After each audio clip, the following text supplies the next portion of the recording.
Thank you very much, Matt, for that context. And I think you do set the pace for our panel. I think, your job is cut out. So I would like to start with Mr. Morin from USAID. How do you think, I think let me get you off the hook. You don't have to necessarily speak on behalf of USAID. Listening to the conversation, what would you do different to ensure that we are promoting climate adaptation in all our future programming? And by all, I mean all stakeholders that are involved in the development work. Over to you. Okay, thank you. Thanks everyone for coming. My name is Steve Morin from USAID. The US government is committed to elevating the importance of climate adaptation throughout its work. At COP26, President Biden announced PREPARE, or the President's Emergency Plan for Adaptation and Resilience, which mobilizes the entire US government in support of two goals. One, increasing climate adaptation funding, and two, supporting programs that strengthen food security in a climate-smart way. Alongside PREPARE, USAID also has released a climate strategy. We did that in April, which takes a whole-of-agency approach and works both in climate mitigation and adaptation targets. The strategy sets out 6 ambitious targets, including the need to mobilize $150 billion in climate finance. And my Bureau for Resilience and Food Security, wants to make sure that we are mobilizing funds for climate-smart agriculture because, as we know, the agriculture finance gap, particularly for smallholder farmers, is large.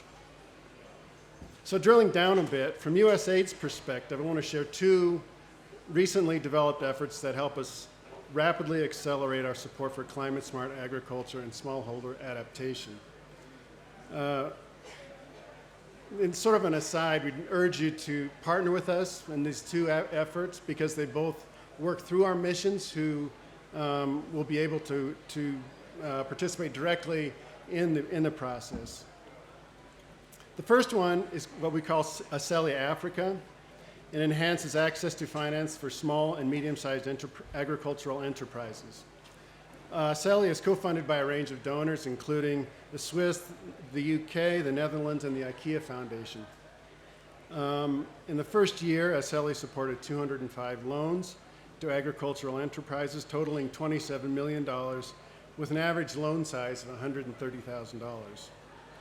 In a unique way, ACELI includes extra paid incentives to the lenders when they promote climate-smart lending, or to businesses that operate in a climate-smart way. They may be using clean energy solutions or some of the things that Matt referred to with their farmer partners. This then incentivizes the behavior and moves forward. In addition to ACELI, we will soon be launching the Green Recovery Investment Platform, or what we call GRIP, where USAID plans to invest $250 million and mobilize $2.5 billion of private finance for adaptation and mitigation by 2030. GRIP will create incentives, reduce risks for large-scale private investment, and to address the climate investment gap. This will include some of the things that Matt listed: insurance, risk mitigation, other risk mitigation factors or technologies, and just making it easier and a safer bet to be in agriculture. GRIP, as I said before, will be largely buy-in supported. In fact, most of the money of the $250 million that's allocated will come from missions. So that will make it a much more locally led and demand-driven approach. So we anticipate this to be awarded very soon. So look for information in the news and your counterparts in Washington on the awarding of GRIP. Thank you for your time. And if you have any questions, please stop me afterward. Thank you. Thank you very much, Stephen, for that. So what I hear is that resources are being mobilized, and if you do reflect on Matt's presentation, is we're talking about how do we fund the small enterprises to actually be able to take those technologies to the smallholder farmers. So we'll be looking for that flip whereby the small enterprises can actually access those funds. Thank you very much. So let's move on to the Green Climate Fund. Gabriel, the question for you is, again, picking up from what he's just said, how can we ensure that other investors follow the way into a 50-50 split between mitigation and adaptation? Thank you very much, Aggie, and thank you for having us in this event. I think on behalf of the Green Climate Fund, we are very excited to be part of this important conversation.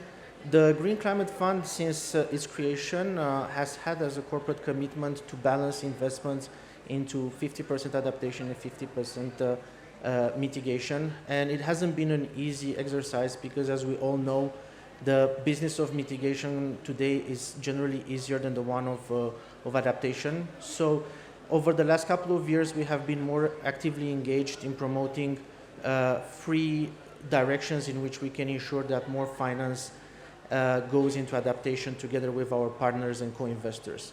And first and foremost, we actively are building new partnerships. We are a partnership organization, and our business model requires us to work with a broad network of partners to co-create, co-develop, and co-implement climate projects. And in that respect, we are constantly looking for partners, and part of the reason why we are engaging heavily in events like this one is to find new public-private opportunities that we can contribute with our capital and our financial instruments. Secondly, we're also promoting increasingly cross-cutting projects that have both adaptation and mitigation to escape this one-sided approach to programming. And also, we're moving away gradually from sectoral approaches to cross-sectoral approaches for investment. And one example of things that we are recently doing is investing in the nexus of food, water, and energy, or in energy and transport to generate both mitigation benefits and also support businesses, smallholders to adapt to climate change. But first and foremost, our biggest advantage is our risk appetite and the various financial instruments that we can use. Beyond grants, the Green Climate Fund can provide concessional finance, different types of loans, private equity, and also guarantee schemes as part of our programming. So what we're trying to do to tip the investments together with our co-investors for more adaptation is to de-risk and leverage using these instruments and try to bring the returns that the private sector are looking for in the projects for adaptation. We've done that a lot in the ecosystem space, and now we are gradually moving into the food and agricultural space, and we are exploring the development of several co-investment platforms in which we can deploy this. And I'll stop here, and of course I'll be up for questions later on. Thank you. Thank you very much, Gabriel, for that. And I think that what a right time to then move the conversation to Shell Foundation, because I think you've been there, and if any, we could learn from some of your experiences. So Mr. Gary Almond, my question to you, since you're a communications person, I can change the question, is rather than speak to us about the key challenges, what do you see as the key opportunities to be able to attract private investments into adaptation? Thank you. Thank you. I'll be brief because clearly we're against time. So, as Matt illustrated in his opening, adaptation metrics are incredibly hard to design, measure, benchmark, verify, and ultimately to monetize, which is what we're talking about here. There's no single set of indicators that has become dominant over any others, and it contrasts with the mitigation benefits where carbon or greenhouse gas emissions avoided make it very simple for investors to understand. So we, as part of our Catalysing Agriculture program run with the FCDO, we do a number of research projects. We released one in February, and that came out with 13 interventions that can start to attract climate finance into catalysing these ecosystems. I'm not going to go through 13 today, but I thought there was a few that are worth highlighting. So number one is these frameworks, right? We need more, and we need more robust frameworks. They need to be designed in partnership with the developers, the SMEs, and the private sector. Otherwise, you're just working in silos. There are ones out there. The research identified the African Development Bank had the adaptation benefit mechanism. South Pole had a livelihood resilience fund. At Shell Foundation, we are working to adopt the UK International Climate Finance framework, which the FCDO uses. If we're going to deliver this impact-driven model, we have to provide specific technical assistance to the SMEs so that they can measure, report, collect, verify this data, and make themselves much more investment ready. This actually is especially true, we're finding, with locally led SMEs who often have brilliant customer knowledge, brilliant knowledge of the market, but their knowledge of international investors and the international investing best practice is maybe less strong. The third piece here is there's a role for local finance organisations, banks, MFIs, etc., to act as conduits between international climate finance and SMEs. And so to illustrate this, I thought we set up a program that was in India last year, and it's a resilience program. It's aimed at clean tech solutions for smallholder farmers, ag tech developers. We co-funded the setup with a couple of other foundations, and we were able then to attract DFC to put in a 55 million guarantee element. They could then loan to ag tech companies quickly with a cap so that it was suitable to their needs. In the 12 months since that's set up, we've put out more than 400 loans totaling $6 million. So it can be done. There's a role there to move that money from the international markets down into the SMEs, but it does need that middle role. So there's three interventions there, right? There's more and more robust frameworks that need to come to market, need to be developed, tested, iterated on. There's specific technical assistance that needs to be provided to SMEs in order to be able to meet the requirements of these frameworks. And thirdly, there's a role there for local financial organisations to act in the chain. All three of those activities, by the way, are right in the wheelhouse for concessional finance, and that's where Shell Foundation operates, and their programs that we're actively pursuing.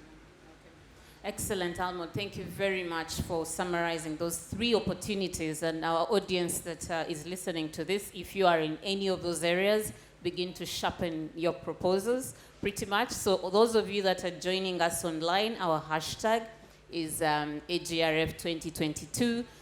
So please join the conversation online and share your insights. So hopefully we'll be able to come back to them later on. So Simon, you've got a hard question coming for you. I know as the executive director of Syngenta, we have been in the woods together. You've heard from the money boys. It's still a long way coming for the money, but there are no models that are proven yet. How do we then catalyze, how can we get concessional financing to catalyze these innovations? Because you've got to give innovations time to incubate, get ready for scale. How do we do that? And what's the role of concessional finance? Over to you. Great, Sam. thanks, Aggie. Yeah, it's great to be here sitting, talking with the big finance funds like Gabriel's outfit to help them spend their money productively.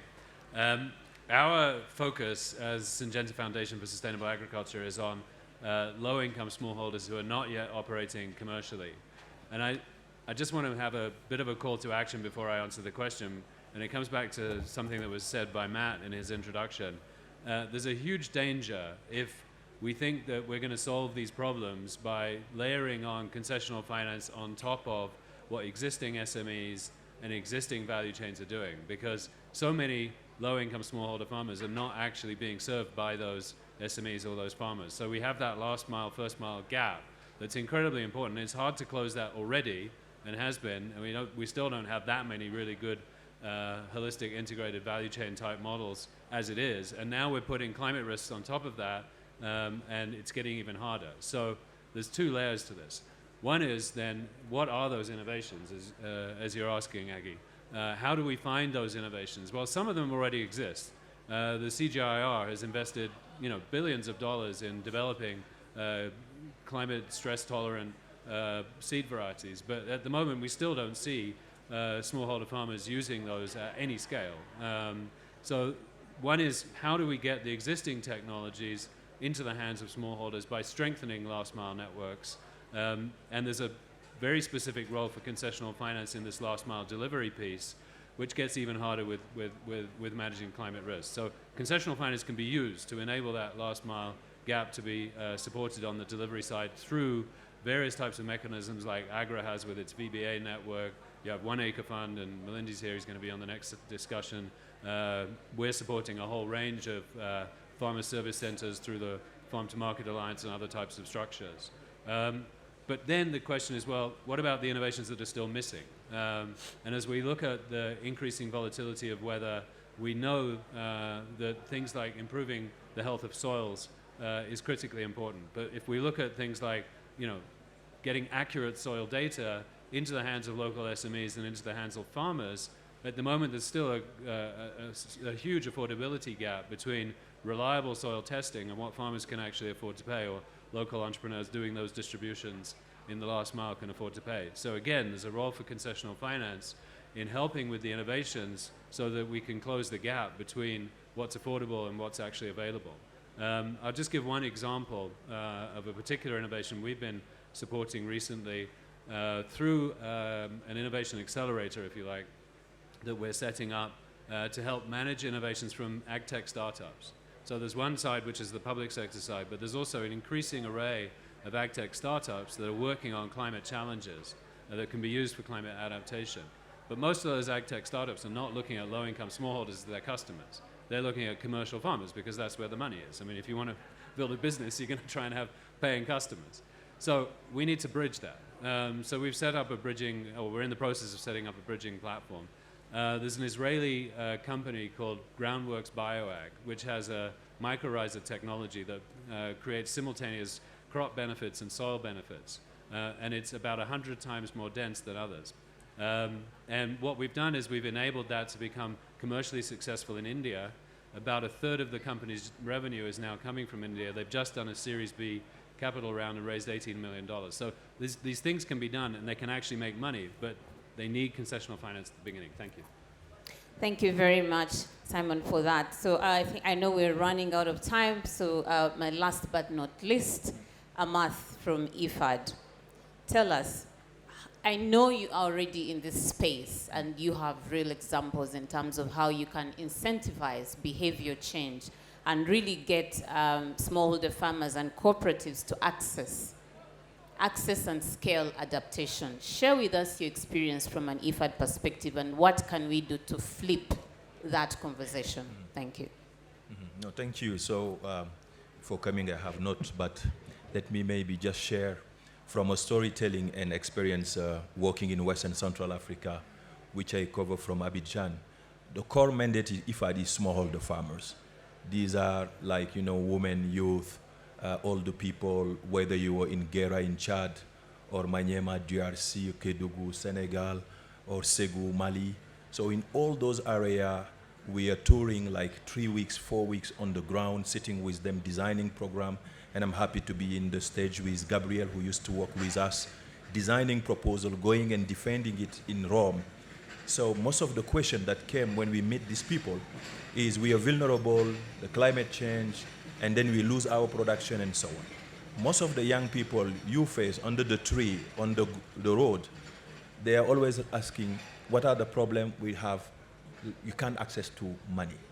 We need money, but, and our answer is, but we have IFAD project. No, we don't want government project. We want to access the money without intermediaries on top of government project.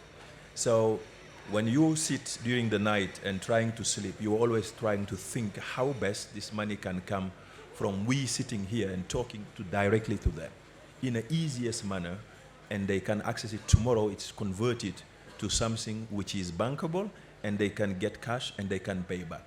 So doing agriculture business as usual, as I said, it's not possible. They need to adapt. They're the one that have contributed the less to climate change. They suffer the most. And they suffer the most, they don't have the mean. All these funds that have been put in place are supposed to be channeled to support the adaptation. In IFAD, as an institution, we have a flagship program called Adaptation for Smallholder Agriculture Program.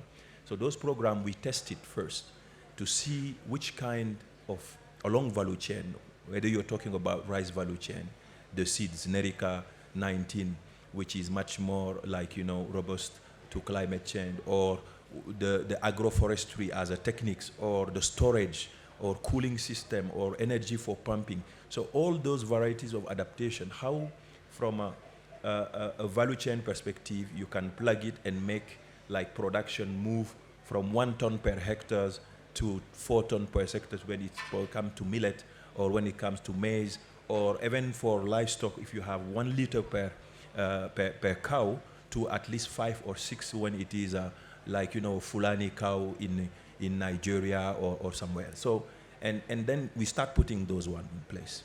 So it has a cost, and then we finance it.